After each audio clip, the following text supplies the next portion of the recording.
الحمد لمن له البقاء والقدم والصلاة والسلام على سيد العرب والعجم.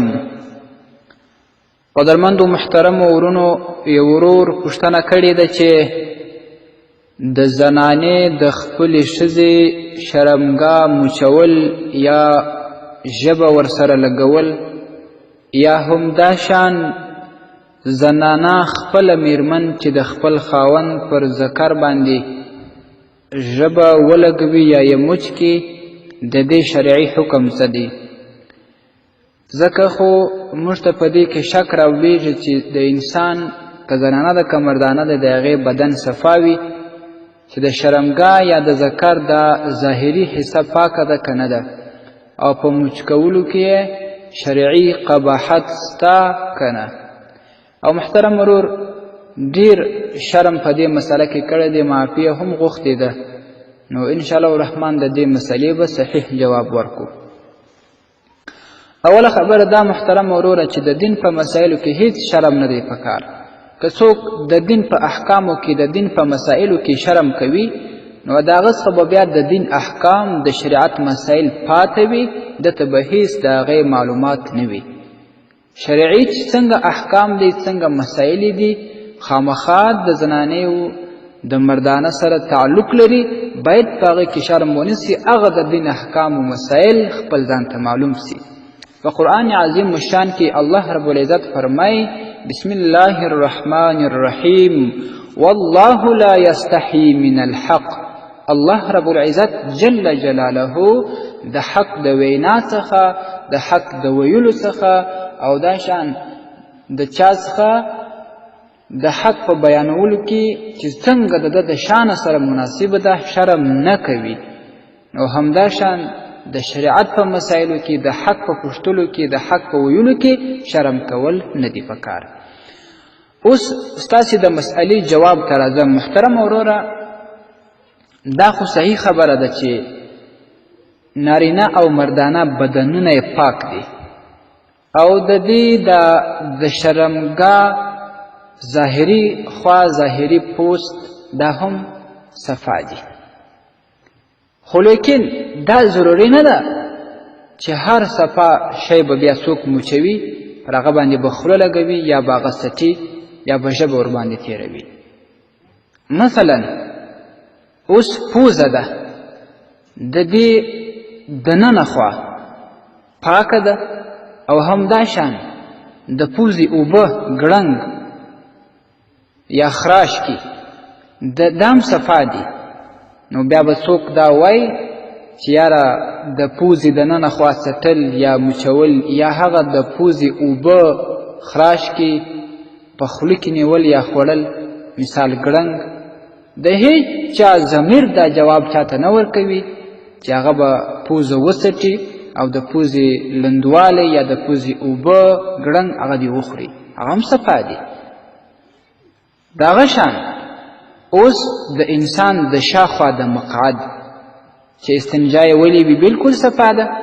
نو د چا ضمیر چاته دا جواب ورکوي چې هغه دې دا وڅټي، هغه دې مچ کړي، پر هغه دې ژبه تېره کړي؟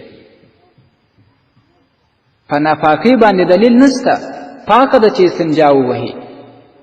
خو لیکن د چا ضمیر دا اجازه چاته ورکوي؟ نه شریعت اجازه ورکوي، نه د انسان ضمیر، د انسان عزت، عظمت، کرامت دا اجازه نه ورکوي چې هغه دې د شاخوا مقعد وڅټي یا دې مچ کړي یا د ژبه ورباندې تېره کړي. نو همدا شان د ښځې د عورت سره ژبه لګول یا یې مچول یا یې څټل، دا ټول په سختي باندې منع دي، په سختي باندې مکروه دي، او د دې هیڅ اجازت نسته، او دا ګناه ده. دا خو د حیوانانو خصلت دی، دا خو د هغې سره مشابهت دی. انسان ولې د حیوانانو سره مشابهت وکړي؟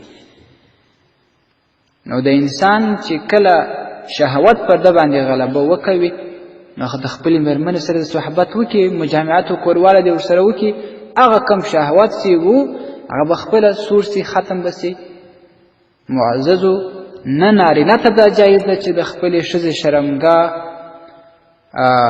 د مخ طرف موچ کی یا یې وسټي یا یې ژبه پر تیره کی، نه زنانې ته دا جایزه ده نه دغه ښځې ته دا جایزه ده چې د خپل خاوند ذکر هغه مخصوص اندام هغه مچ کې یا یې حیا دې وي په خوله کې یا دا چې ژبه ورباندې تېروي دا هېڅ جواز په شریعت کې نه لري. په فتاوای عالمگیریه چې مشهوره هم ده په فتاوای هندیه باندې په هغې کې راځي فی النوازل اذا ادخل الرجل ذکره فی فم امرأته فقد قیل یکره. څوک چې د خپلې میرمنې د خولې سره ذکر لګوي یا یې په خوله کې حیا دې وي ورکوي دا ټوله مکروه دی په شریعت کې. فتاوی الهندیه 5 جلد کې دا راځي او همداشان په المحیط البرهانی کې هم راځي چې اذا ادخل الرجل ذکره فی فم امرأته فقد قیل یکره. دا مکروه دی 5 جلد کې المحيط البرهاني. ولي؟ لأنه موضع قراءة القرآن داخله دا د قرآن عظیم شان د تلاوت ځای دی. ته څنګه ده هغې سره ذکر لګوې یا دا هغې سره د ښځې شرمګاه لګوې معزه ده دا په شدت باندې په ډېره سختۍ باندې مکروه کار دی. انسان باید خپله غور وکړي خپله فکر وکړي عقل ته وګوري. په خوله باندې پاکه کلمه ویل کېږي په خوله باندې د قرآن عظیم شان تلاوت کوي په خوله باندې پر خپل رسول پر خپل پیغمبر محمد مصطفی صلی الله علیه وسلم باندې درود شریف وایي په خوله باندې د الله رب العزت جل جلاله نومونه اخلي په خوله باندې لمونځ کوي او بیا د ده ضمیر څنګه دا جواب ورکوي چې داسې خسیس عمل وکړي داسې غلط فاحش کار دی وکړي یا د ښځې د شرمګاه سره دا خپله خوله لګوي یا دا چې خپل دا مخصوص اندام د ښځې د خولې سره لګوي. خوله د ذکر ځای دی د تلاوت ځای دی د درود شریف ځای دی. تا ته دا ستا ضمیر څنګه اجازت درکوي؟ ته باید شرم وکړې ته باید حیا وکړې. معززو د دې څخه بهر مسلمان ځان ساتي د کفارو سره د انګریزانو سره د حیوانانو سره مشابهت کول نه دي پکار. رسول اکرم صلی الله علیه وسلم فرمایي من تشبه بقوم فهو منهم. څوک چې د کوم قوم سره مشابهت کوي بیا به دغه قوم سره راپورته کېږي او دا دغه قوم څخه دی دغه قوم د بیرغ لاندې به راپورته کېږي. دغه عمل دغه کار دا د انګریزانو عمل دی دا د هغو کار دی چې کوي. مسلمان ته نه ده پکار چې د هغې سره مشابهت وکوي او دا شان د حیوانانو کار دی د هغو دا خصلت دی د هغه سره مشابهت کول نه دي پکار. اخوکم فی الله حکیم الله صابر الحنفی والسلام علیکم ورحمة الله وبرکاته.